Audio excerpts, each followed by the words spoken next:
Hari ini kita akan belajar dari satu ayat yang ditulis oleh Paulus dengan temanya begini. Mari urus diri sendiri, jangan ngurus orang lain. Saya ulangi lagi. Mari kita mengurus diri sendiri, jangan ngurus orang lain. Setuju ya? Nah, kenapa begitu? Karena kita ini sering usil. Setuju nggak kalau saya ngomong ini? Kita ini sering usil. Usilnya apa? Suka ngurusin orang lain. Nah, saudara, bahkan dalam kehidupan ini banyak terjadi masalah. Ya, saya ulangi, dalam hidup ini begitu banyak terjadi masalah. Nah, penyebab terbesar masalah-masalah dalam kehidupan ini ternyata karena kita usil ngurusin orang lain dan kita mendengar orang ngomong ini, orang ngomong itu. Maka itu hari ini kita perlu belajar ini, stop ngurusin orang lain. Ya, ayo kita ngurus diri sendiri supaya kita lebih benar, lebih berkenan di hadapan Tuhan. Kita akan baca 1 Korintus pasal 2 ayat 2. 1 Korintus pasal 2 ayat 2. Kita lihat ini. 1 Korintus 2 ayat yang kedua. Sudah siap semua Alkitabnya? 1 Korintus 2 ayat yang kedua. Begini kata Tuhan. Sebab aku telah memutuskan. Enggak main-main keputusan ini. Ya, aku telah memutuskan untuk tidak mengetahui apa-apa mengenai di antara kamu selain Yesus Kristus, yaitu Dia yang disalibkan. Saudara, pernyataan ini sangat luar biasa. Kalau keputusan-keputusan ini seperti yang Paulus ambil, itu kita lakukan atas hidup kita, maka hidup ini akan aman. Hidup ini penuh dengan damai. Hidup ini penuh dengan sukacita. Karena kita nggak usil, nggak ngurus orang lain. Maka itu penting sekali. Keputusan ini kita ambil, ya saudara-saudara, tidak mau tahu tentang orang lain. Bukan berarti kita cuek, bukan berarti kita acuh, bukan berarti kita nggak mau tahu. Bukan, nanti kita akan lihat. Nah, satu-satunya hal yang kita harus tahu, ini dia. Kalau kita tahu bahwa orang tersebut, saudara kita tersebut belum tahu. Kalau ada satu pribadi yang pernah mati tapi hidup kembali dan menyelamatkan dia, pribadi itu ialah Tuhan Yesus Kristus. Kalau kita melihat atau tahu. Nah, untuk itu cuma ini urusan kita tentang orang lain. Yang lain gak usah tahu. Nah, maaf ya saudara. Kadang-kadang kita berpikir, kenapa ya yang namanya manusia? Saya dulu juga begitu waktu belum tahu kebenaran ini. Senang sekali. Ya, walaupun gak semuanya. Tapi ada di antara kita. Senang sekali. Kalau kita itu tahu apa-apa tentang orang lain. Bahkan saudara, maaf ya ini contoh. Jangan tersinggung, jangan marah. Berapa kali dalam urusan WhatsApp atau WA. Ya toh? Waduh, ternyata yang di-share, yang di-broadcast, yang dicopas ke banyak grup. Ternyata salah. Nah, saya itu memperhatikan. Kenapa ya? Kok ada orang, maaf, sering salah ya kirim WhatsApp kepada banyak grup, ternyata bukan begitu. Nah, ternyata begini loh. Ini loh sikap manusia itu. Rasanya kita ini jadi hebat, jadi luar biasa kalau menjadi pemberita nomor 1. Ayo ngaku. Kan begitu manusia itu. Jadi begitu kita jadi pemberita nomor 1, Wih, rasanya luar biasa. Ternyata nggak sedikit itu salah. Bukan begitu beritanya. Nah, atau istilah kita hoax atau hoax itu.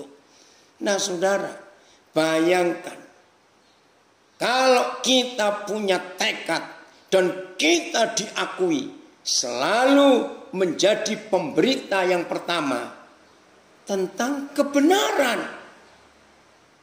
Keren gak kalau kita menjadi pemberita pertama tentang kebenaran itu? Wah, luar biasa. Nah, saudara, kalau kita broadcast, kalau kita copas, ya, kita bagi berita tentang kebenaran, nggak ada hoaxnya, karena memang kebenaran. Tapi berita-berita yang lain juga begitu. Bahkan, ya, maaf ini yang di LP nggak bisa semuanya menggunakan WhatsApp. Izinkan saya cerita dulu, maaf ya. Jangan saudara merasa, wih, enak aja ngomong WhatsApp kami di LP ini nggak boleh. Maafkan saya. Ya, saya mau cerita saja tentang yang umum. Jadi saya nggak ingin melukai hati saudara. Maafkan saya. Begini, berapa kali kita juga mendapatkan berita yang salah. Cepat-cepat orang-orang yang ingin jadi disebut pemberita pertama. Itu loh, tentang orang meninggal. Pernah nggak kita ketemu mendapatkan WhatsApp? Orang yang meninggal. Ternyata orangnya masih hidup. Betul? Berapa kali kita menemukan itu? Nah, inilah bukti. Karena kita melanggar firman ini, yaitu aku tidak ingin mengetahui apa-apa tentang kamu. Puji Tuhan untuk ini. Mike, kamu sudah sembuh ya. Puji Tuhan. Jadi kalau kita memberitakan kebenaran, maka nggak ada hoaxnya, nggak ada hoaxnya. Karena memang itu kebenaran. Jadi dalam hidup ini luar biasa kalau kita mempercayai Tuhan untuk apa saja, karena kebenaran cuma Tuhan sendiri. Nah, hal yang lain, mengapa kita dilarang oleh Bapa di surga untuk cari tahu tentang saudara-saudara kita yang lain? Kenapa kita dilarang? Lagi sekali yang baru bergabung, kita baca dari 1 Korintus 2 ayat yang kedua. Paulus menyatakan, atas nama Tuhan, aku memutuskan untuk tidak mengetahui apa-apa tentang kamu. Kenapa kita nggak boleh banyak tahu tentang orang lain? Jawabannya begini. Kita ini yang namanya manusia sulit sekali. Saya ulangi. Kita ini yang namanya manusia sulit sekali untuk melihat salah diri sendiri. Kita ini sulit. Tapi ampun Tuhan, kita ini paling teliti kalau melihat salahnya orang lain. Ayo ngaku iya atau tidak. Kita paling teliti kalau melihat salahnya orang lain. Bahkan dalam fakta hidup. Ayo ngaku, maafkan saya. Bahkan dalam fakta hidup. Seringkali kita lebih tahu tentang keberadaan orang yang kita maksudkan daripada orang itu sendiri. Coba saya ingin tanya ini, ingin menyatakan ini. Seringkali kita ini jauh lebih tahu tentang saudara kita itu daripada dia sendiri tahu apa yang kita sedang bicarakan tentang dia. Mengerti nggak saudara kalimat ini? Sering. Nah, maka itu kita harus berubah. Jauh lebih penting, jauh lebih indah, jauh lebih memuliakan Tuhan kalau kita selalu memeriksa introspeksi diri sendiri daripada usil ngurusin orang lain. Keren ya? Nah, hidup seperti ini akan menyenangkan. Saya ngomong lagi. Saudara pernah ketemu enggak seseorang? Pokoknya ketemu di mana saja, dalam situasi apa saja. Maaf. Ya, ada loh orang, misalnya ketemu di restoran, baru duduk belum setengah menit sudah nyerocos dia tentang orang lain. Masih lumayan kalau di restoran atau ketemu di jalan, di pasar, di mall, ya, ngomongin orang lain masih lumayan. Ada loh saudara, karena saya pernah ngalami. Ini di rumah duka, sedang melayat. Ini orang yang mulutnya, maaf saya berkata, mulutnya ember itu. Masa di rumah duka baru duduk, enggak ngomongin menghibur bagaimana keluarga yang berduka, sudah nyerocos ngomongin orang lain di rumah duka. Bayangkan, gemes rasanya kalau melihat orang seperti itu. Maka itu hari ini saudara, kita ambil keputusan untuk tidak sibuk ngurus orang lain. Ayo kita urus diri kita sendiri. Selalu memeriksa diri, bukan memeriksa hidup orang lain. Tidak. Maka kalau kita bisa rajin-rajin memeriksa diri kita untuk melihat, aku ini sudah benar, sudah berkenan belum ya kepada Tuhan, maka hari demi hari Roh Kudus akan bekerja di dalam kehidupan kita ini. Itu dia. Maka itu firman ini luar biasa. Lagi sekali 1 Korintus 2 ayat yang kedua. Nah, kenapa Tuhan gak ingin kita sibuk ngurusin orang lain?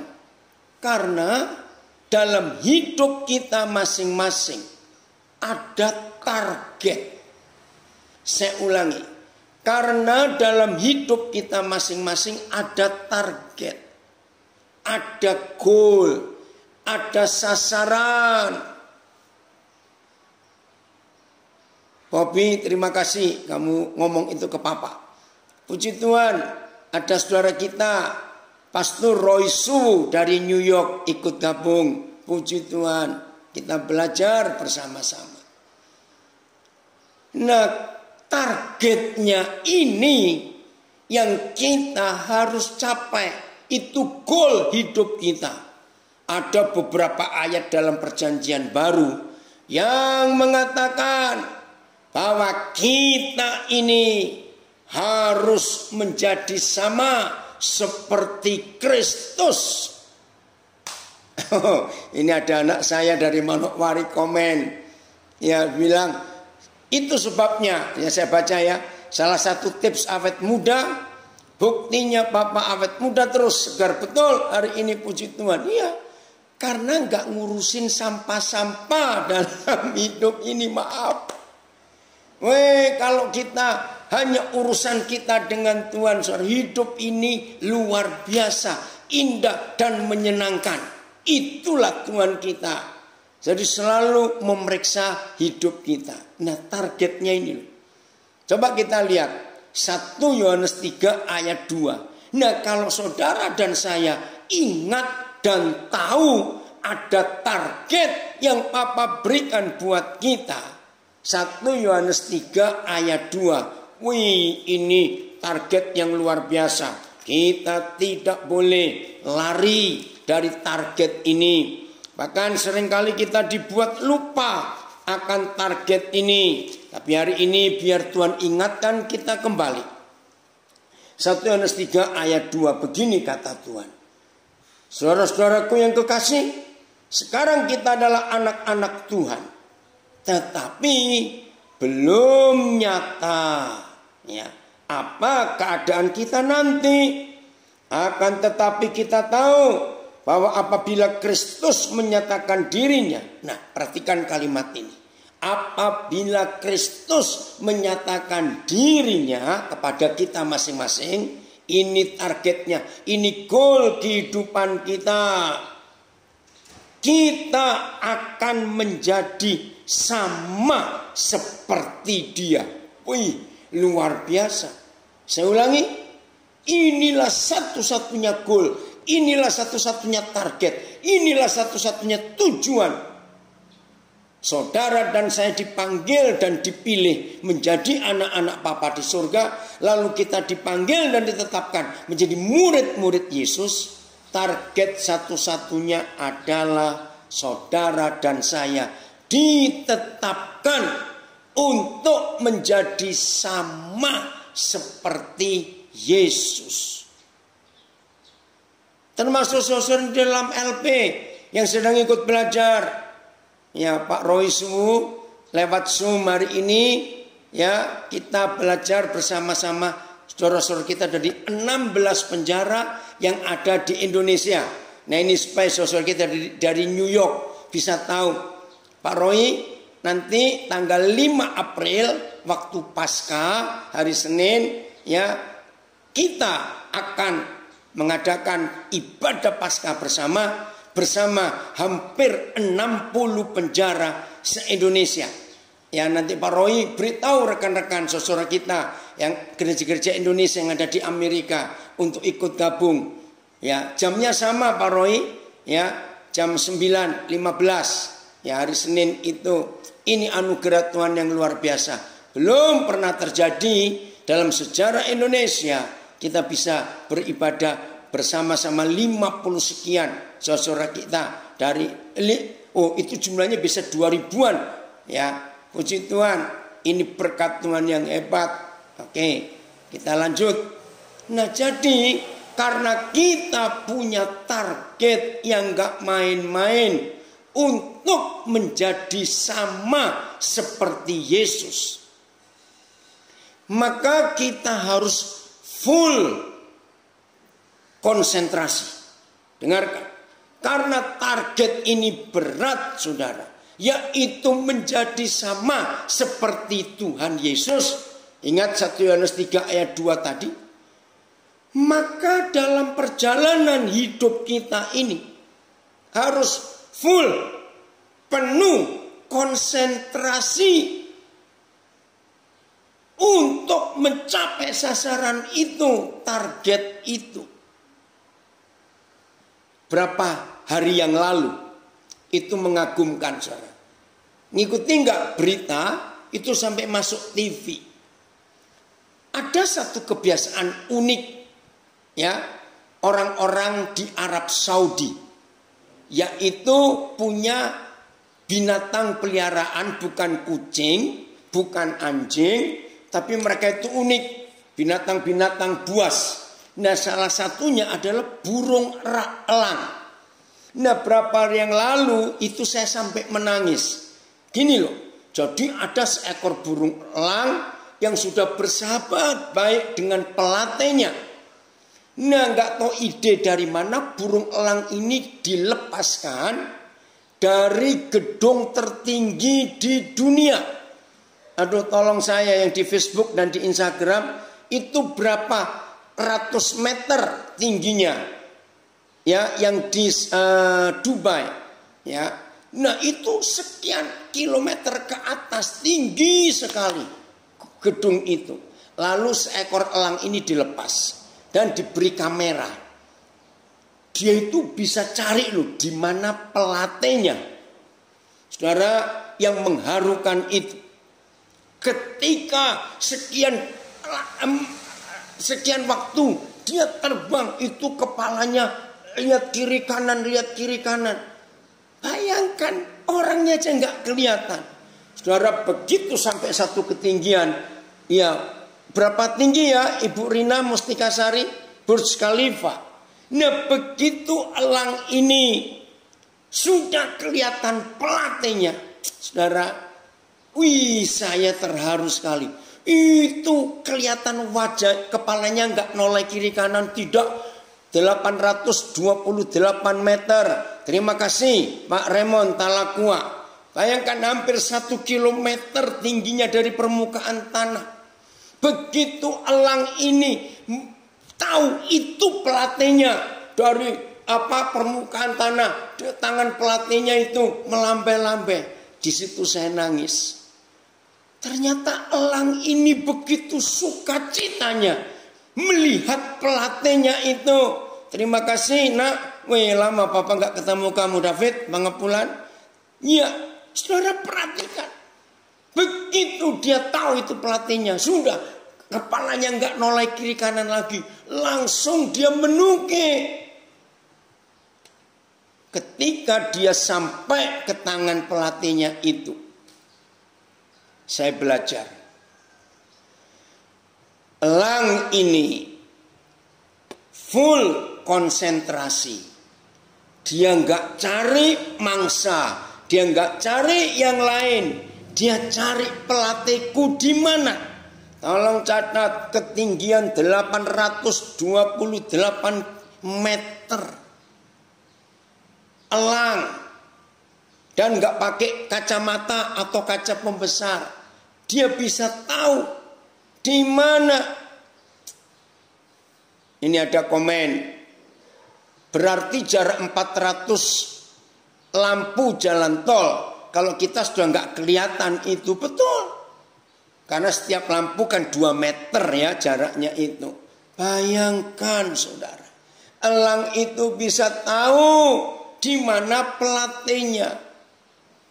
Maaf. Kalau elang itu model kita.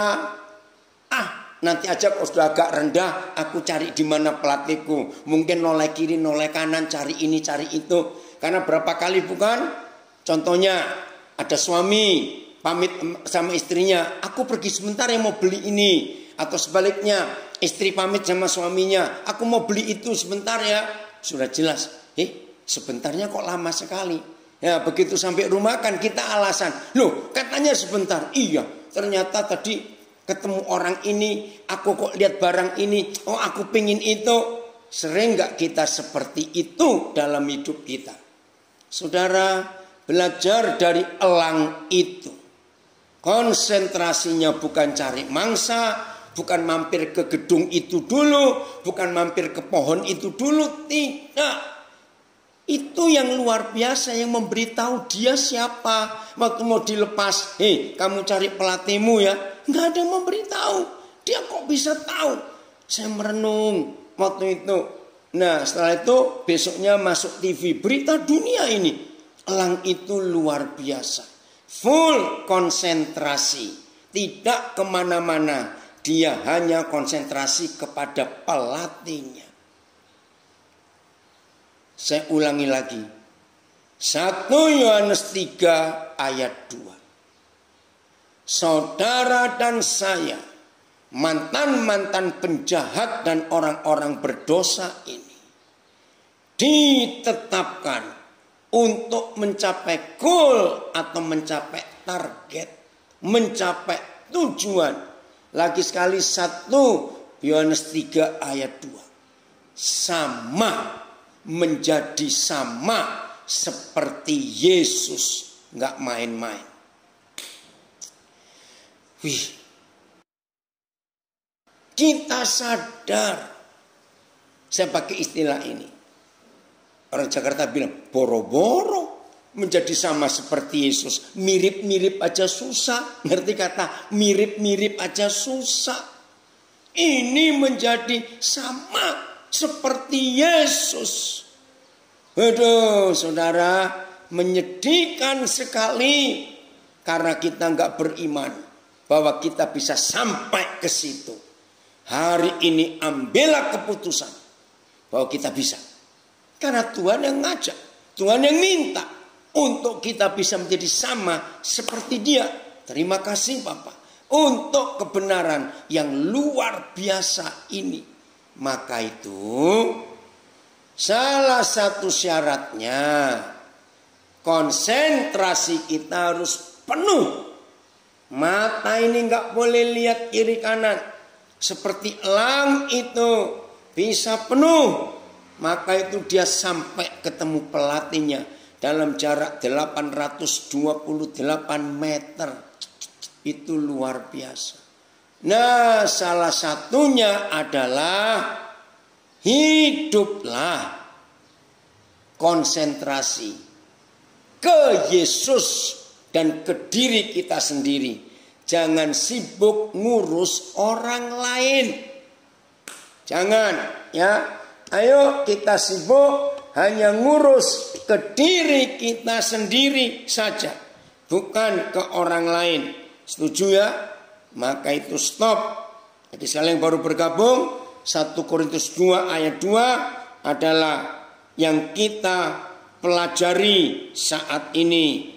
Maka itu dalam hidup ini harus betul-betul ya kita sepenuh hati untuk menyelesaikan pekerjaan Tuhan di dalam kehidupan kita, supaya target ini kita capai, tidak ada yang gugur. Dan pada akhirnya saudara, semua kita pasti akan menjadi sama seperti Yesus ketika konsentrasi kita tidak ke orang lain, tidak kemana-mana, tapi mata kita tertuju kepada Yesus dan hanya memeriksa diri kita sendiri, bukan kemana-mana.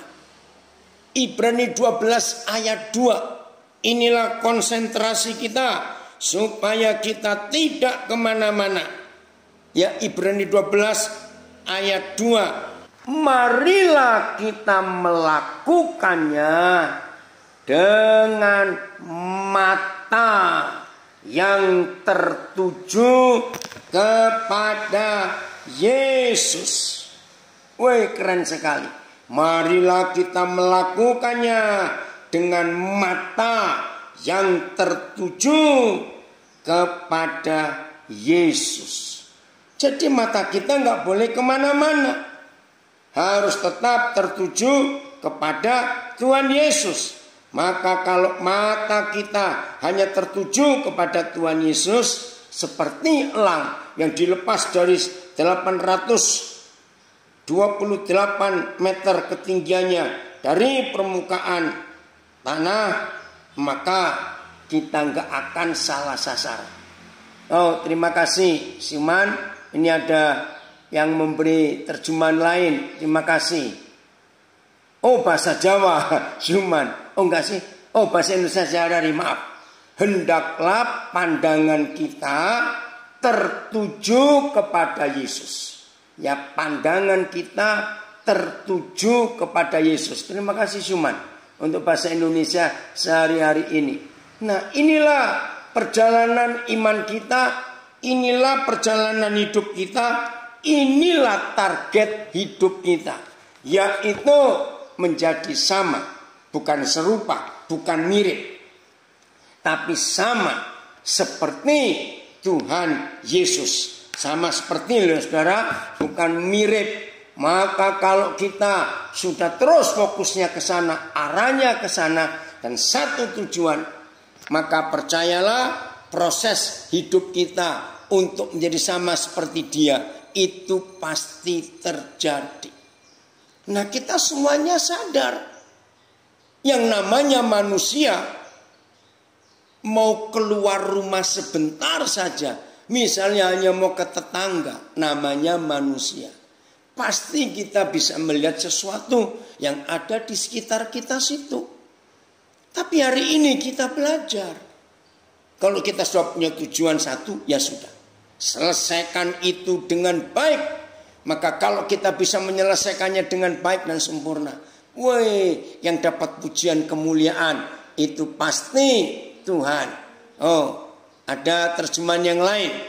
Dalam pertandingan ini, terima kasih Mike, biarlah mata kita terus memandang ke depan, yaitu kepada Yesus. Makasih Mike. Ini anak saya yang namanya Mike Derek ini ini masih istirahat, ya. Dia dinyatakan positif COVID. Puji Tuhan, dalam keadaan berbaring masih bisa ikut belajar firman Tuhan dan bisa kirimkan terjemahan ini. TS itu terjemahan apa ya, saya lupa. Terjemahan apa itu sebentar. Oh ya, nggak ada. Makasih ya Mike, hebat imanmu. Salam buat Lala juga, karena mereka suami istri lagi terbaring sakit. Tuhan menolong kalian, menolong Yoel juga. Baik, kita lanjutkan. Jadi sasarannya jelas. Saudara dan saya harus menjadi sama seperti Yesus. Maka itu saya ulangi terjemahan TSI. Dalam pertandingan ini, biarlah mata kita terus memandang ke depan, yaitu kepada Yesus. Puji Tuhan. Terima kasih untuk beberapa terjemahan supaya kita makin mengerti dan gampang mengerti untuk belajar ini. Jelas ya? Jadi janji jangan kemana-mana, pandangan kita tetap ke satu arah saja. Itu yang Tuhan inginkan. Hal berikut yang menghalangi untuk kita tetap, terjemahan sederhana Indonesia. Terima kasih nak. TSI itu terjemahan sederhana Indonesia. Nah, hal kedua yang menghalangi kita untuk maju mencapai target yang pertama tadi, karena kita suka usil ngurusin orang lain. Konsentrasi kita enggak kepada Tuhan Yesus dan ngurusin diri sendiri karena iblis menjebak kita. Saudara ngerti dalam ilmu fisika ada kata bias, ya. Pandangannya membias. Wah, itu capek. Jadi banyak sekali yang kita akan lihat. Jangan, konsentrasi penuh.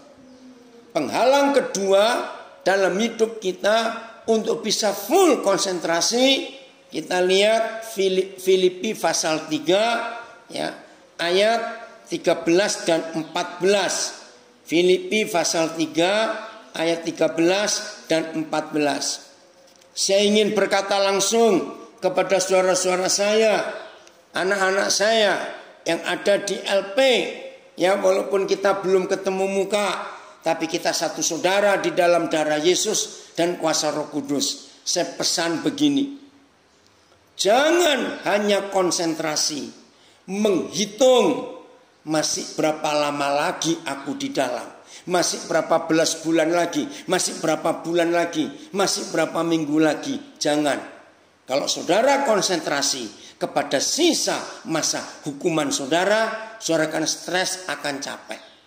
Tapi biarlah dengan firman yang kita dengar hari ini, konsentrasi saudara hanya boleh ada dua. Satu, kalau saudara bisa ada di dalam, Tuhan dan Bapa di surga sedang membentuk, memproses saudara untuk jadi sama seperti Yesus waktu saudara bebas nanti. Percayalah, maka itu nikmati ketidaknikmatan ini dengan senikmat-nikmatnya.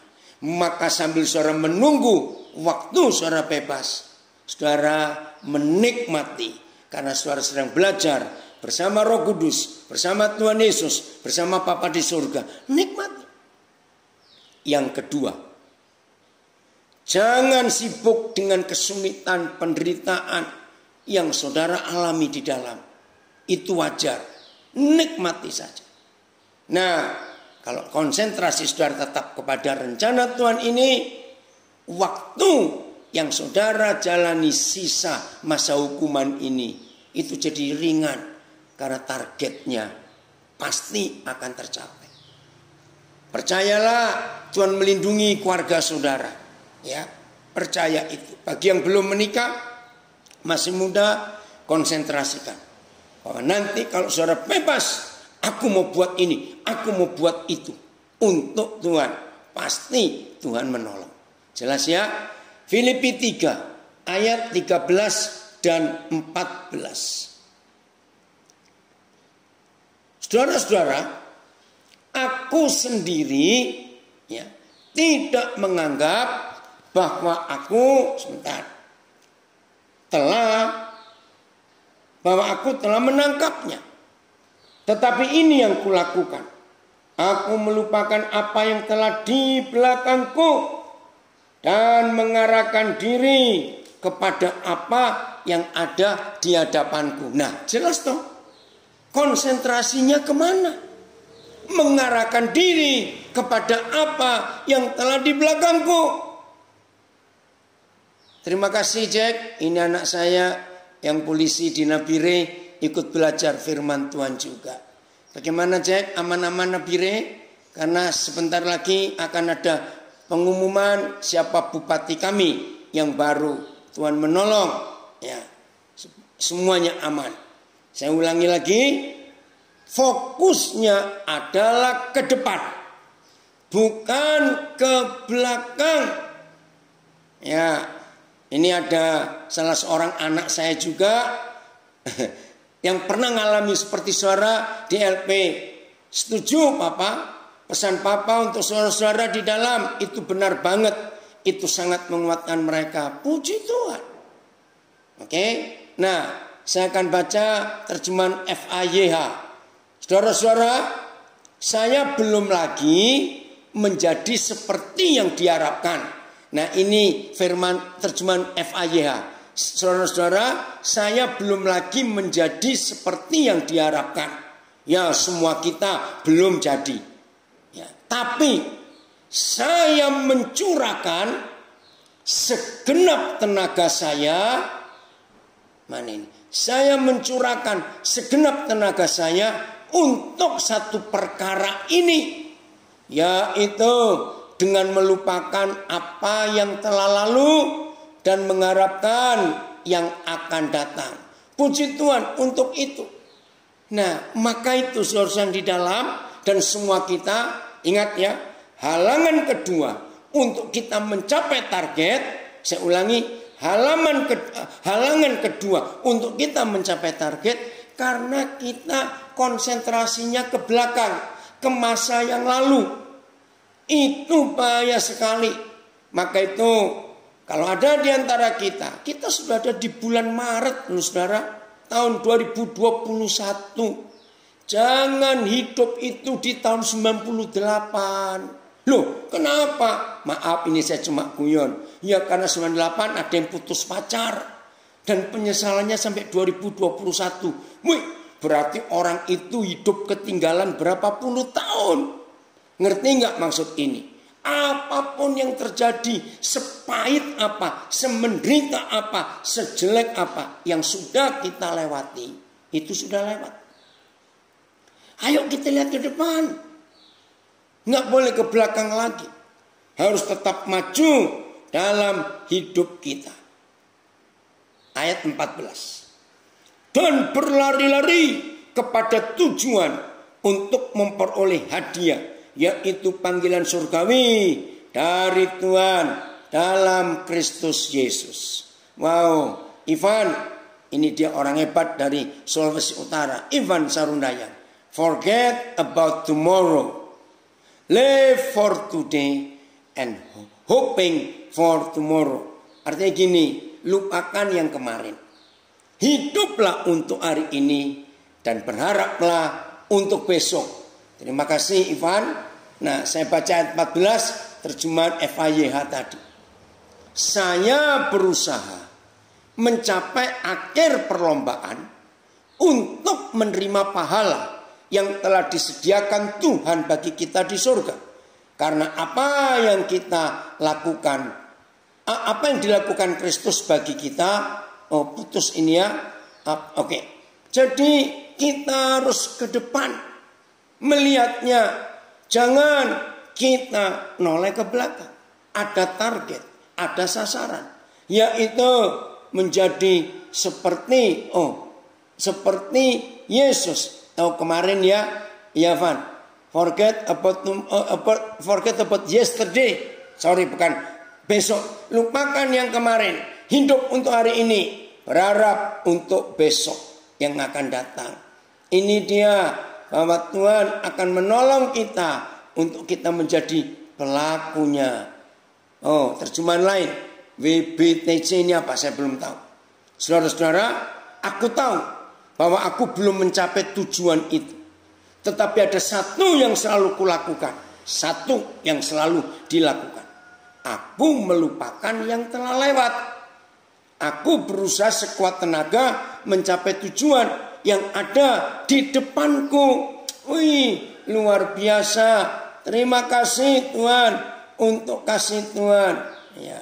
Jadi forget about yesterday. Makasih Ivan diralat itu. Jadi jelas ya saudara, betapa indahnya hidup yang tidak mau terganggu dengan hal-hal yang ada di samping kiri kanan kita. Tapi fokus, konsentrasi kepada sasaran, yaitu kepada Yesus. Yang kedua, enggak mau disibukkan dengan yang kemarin, yang dulu. Enggak. Ayo kita mulai hari ini menjadi orang-orang yang benar. Terjemahan The Message. Friends, don't get me wrong. Teman-temanku, jangan membuat aku bersalah. By no means do I count myself an expert in all of this. Jangan saudara menganggap aku sudah hebat, bahwa aku ini ahli dalam semuanya ini. Enggak.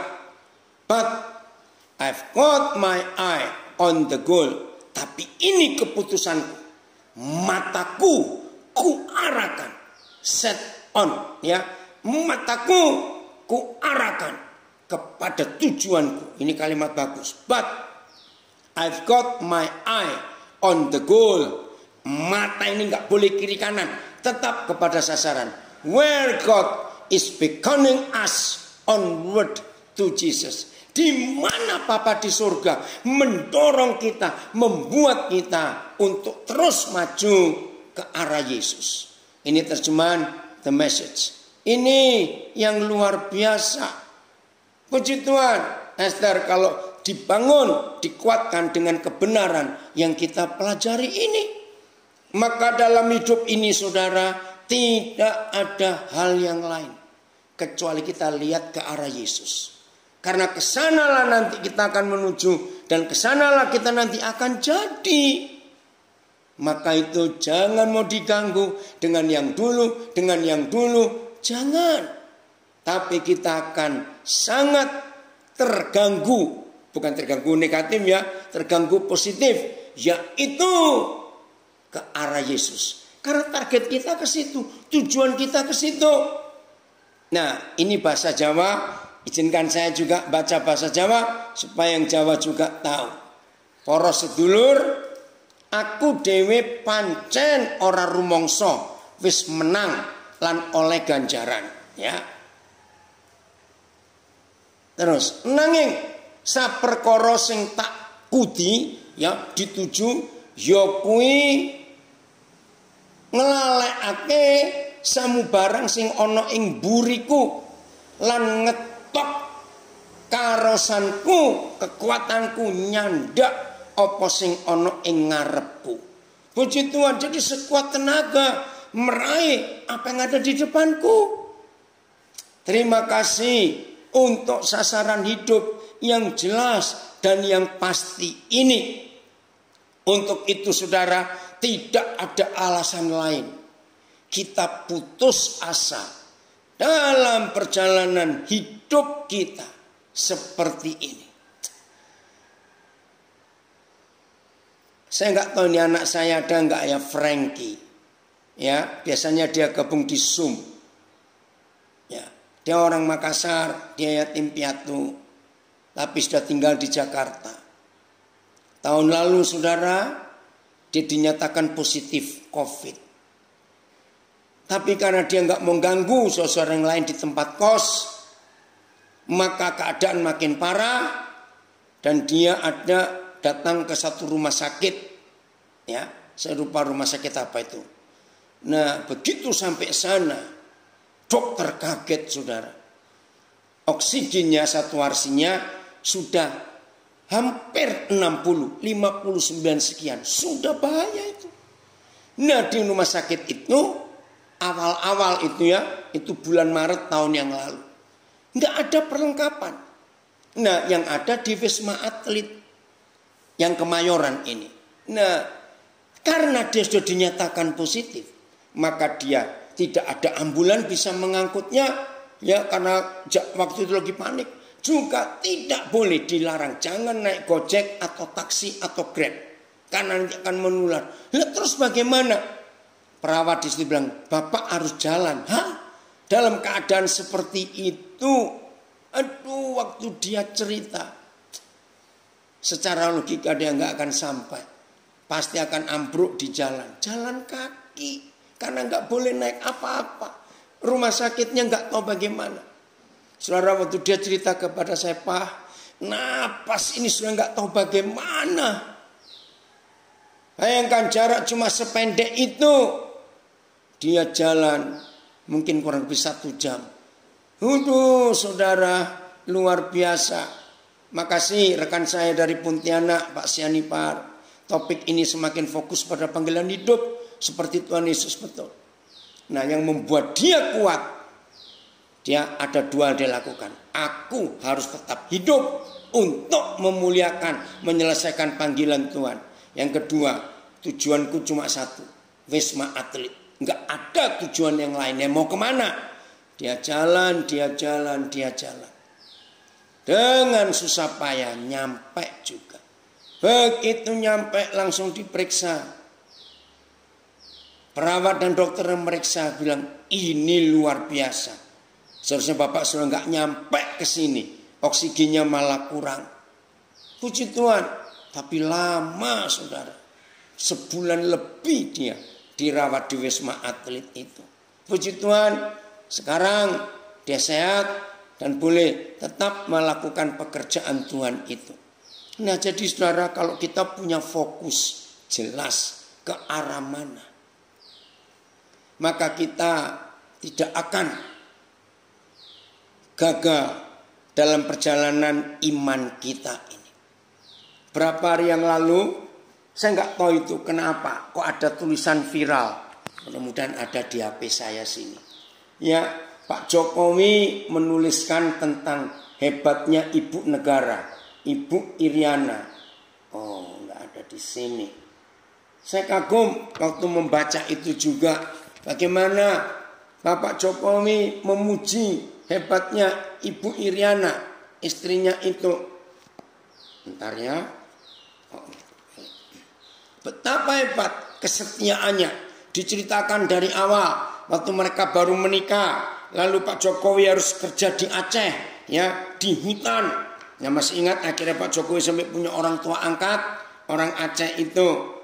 Nah, terus cerita bagaimana Ibu Iriana ini, ya, hidupnya sungguh-sungguh taat kepada suaminya, nurut, tinggal di hutan, ke pasar aja nggak ada.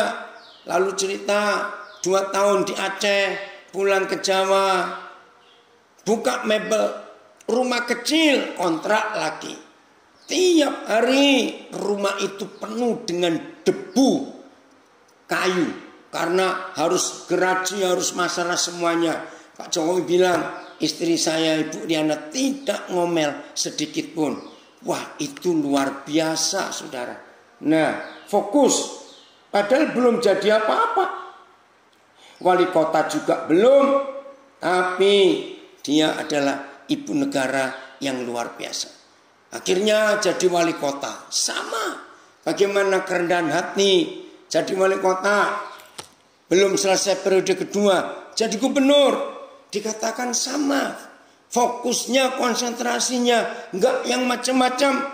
Enggak lupa asal usulnya. Walaupun posisi tinggi. Sampai menjadi istri presiden. Jadi ibu negara. Juga sama. Waktu saya membaca tulisan itu. Ini istri yang luar biasa. Konsentrasinya, fokusnya, itu sungguh-sungguh luar biasa. Nanti saya coba share ya di grup tulisan yang bagus sekali. Tentang peranan seorang istri yang punya dampak besar untuk suaminya dan keluarganya. Jadi ternyata konsentrasi atau fokus tidak ngurus siapa-siapa. Hanya ngurus diri sendiri supaya kita makin dari hari ke hari yang kita lewati makin jadi seperti Yesus. Sama seperti Yesus. Itu konsep panggilan Tuhan di dalam hidup kita. Filipi 3 ayat 10. Mengapa Paulus tetap kuat sampai akhir hidupnya dalam penderitaan yang luar biasa? Karena fokusnya, karena konsentrasinya. Kolose 3, Filipi 3 ayat yang ke-10. Biarlah ini jadi sasaran kita semua. Oke? Jadi saudara yang di dalam, yang di lapas. Ayo konsentrasi kita. Bukan kepada sisa berapa masa hukumanku ini. Ya Yudi, Guten Morgen. Ini teman saya dari Jerman. Ya. Sudah saya baca Filipi 3 ayat 10. Yang ku kehendaki, yang ku inginkan, yang aku mau, yang aku tuju, yang aku cari. Lihat pengakuan Paulus. Yang ku kehendaki ialah mengenal Dia dan kuasa kebangkitannya dan persekutuan dalam penderitaannya, di mana aku menjadi serupa dengan Dia dalam kematiannya. Ini luar biasa, saudara. Fokusnya Paulus jelas. Yang ku kehendaki, enggak yang lain-lain. Menjadi sama dengan Yesus.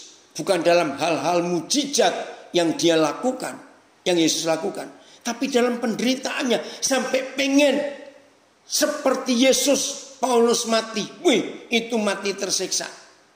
Terjemahan sederhana. Yang saya rindukan hanyalah mengenal Kristus dan kuasa yang menghidupkan Dia dari kematian. Dan saya rindu ikut menderita dalam rangka melayani Kristus sama seperti Dia sendiri menderita. Sampai saya rela mati seperti Dia. Waduh, ingat loh, Yesus Tuhan matinya gak enak. Saya ulangi, terjemahan sederhana Indonesia. Yang saya rindukan hanyalah mengenal Kristus dan kuasa yang menghidupkan Dia dari kematian. Dan saya rindu ikut menderita dalam rangka melayani Kristus sama seperti Dia sendiri menderita. Ingat 1 Yohanes 3 ayat 2 tadi, saudara dan saya ditargetkan harus menjadi sama seperti Yesus. Sampai saya rela mati seperti Dia. Tuhan tolong kami semuanya. Terjemahan bahasa Jawa. Maaf ya, saya baca bahasa Jawanya. Kang tak karepake ya iku wanuh marang panjenengane lan dayane wungune kuasa kebangkitannya lan manunggil ing sajrone sangsarane. Menyatu manunggil. Teman aku dadi dan seharusnya aku menjadi modo rupa ya sama lan panjenengane ana ing sedane. Jadi matinya pun ingin seperti Yesus Paulus ini. Ini yang kita belajar. Kalau semua kita mau seperti Yesus untuk hidupnya, wih, menyenangkan sekali. Maaf ya, kira-kira kita jadi orang terkenal gak? Wih, terkenal sekali. Karena kemana-mana menyembuhkan orang. Bisa memberi makan orang ribuan. Gratis lagi. Tapi Filipi 3:10. Paulus gak hanya ingin hidupnya seperti hidup Tuhan Yesus. Tapi dia ingin matinya pun seperti Yesus. Terjemahan FAYH. Sekarang saya telah melepaskan semua hal lain. Saya sadar bahwa itulah satu-satunya cara untuk mengenal Kristus dengan sungguh-sungguh.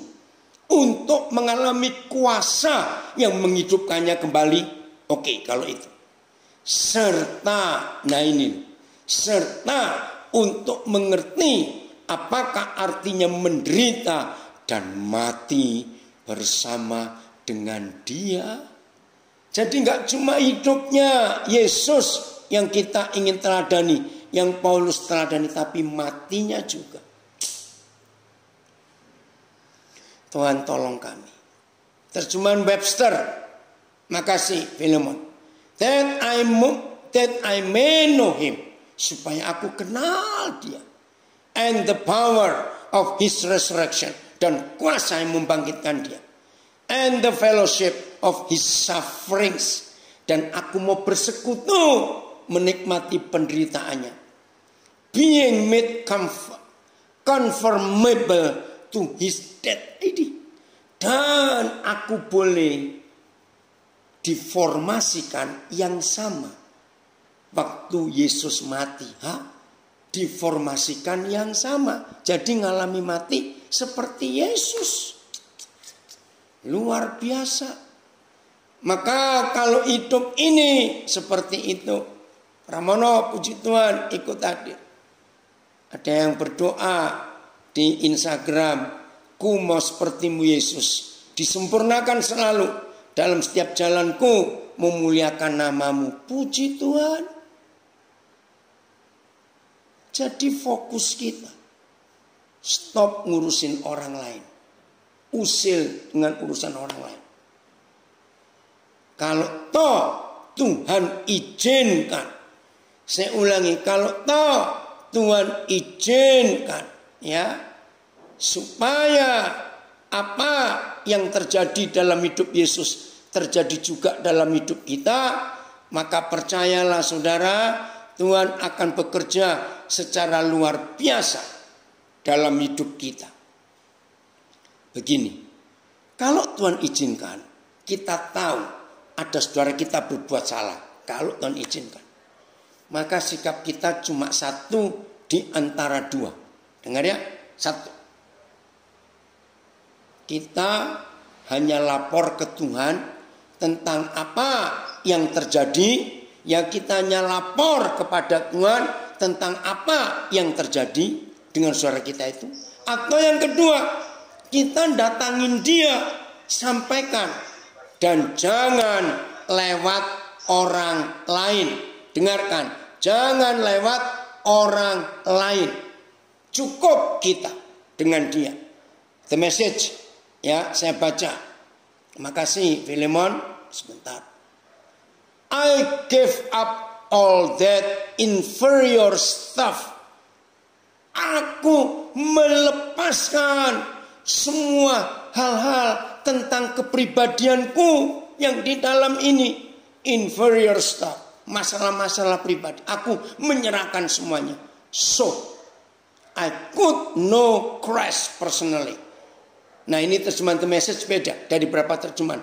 Aku gak mau menyibukkan diri dengan apa saja urusan-urusanku yang di dalam pribadi, enggak.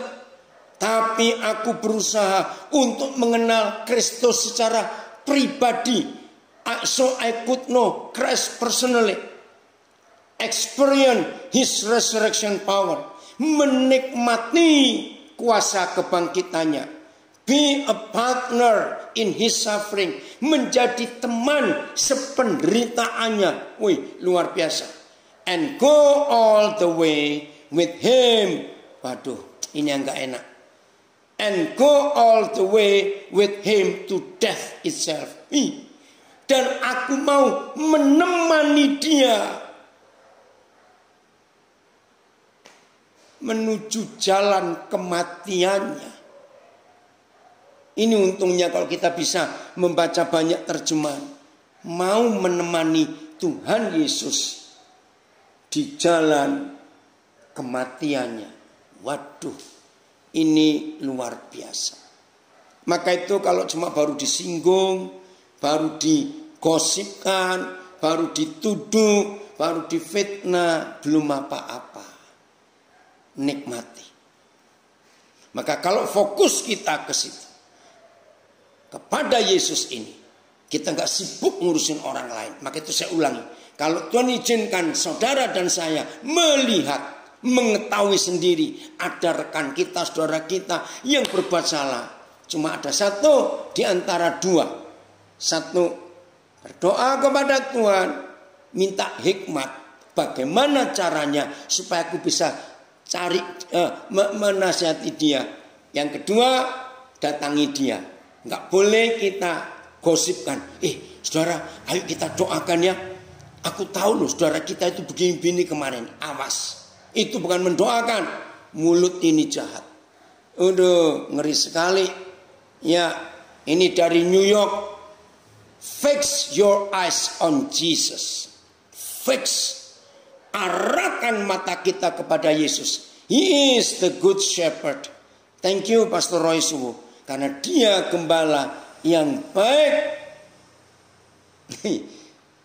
Kenapa kamu Kristo? Ini ada anak saya. Tapi kalau papa mau usil sama hidupku, boleh loh pak. Monggo. Enggak buang-buang waktu. Sorry Kristo. Ya, ini terjemahan apa lagi Mike? Ya, saya akan baca terjemahan yang ini. For my determined purpose is. Karena tujuan khususku. Determined purpose. Jadi satu purpose, tujuan yang gak berubah-berubah. Fix. That I may know him. Supaya aku mengenal dia. That I, ini amplified. Ya, terima kasih. That, and that I may in that same way come to know the power outflowing from his resurrection. Supaya aku tahu langsung sendiri kuasa yang mengalir dalam hidup Yesus sehingga dia bisa bangkit. Terima kasih Tuhan. Terus apalagi? Which it exerts over believers. Yang mana kuasa itu juga harus terjadi bagi semua orang percaya. And that I may so share his suffering, ya supaya aku juga bisa membagi kependeritaannya as to be continually transformed in spirit into his likeness even to his death.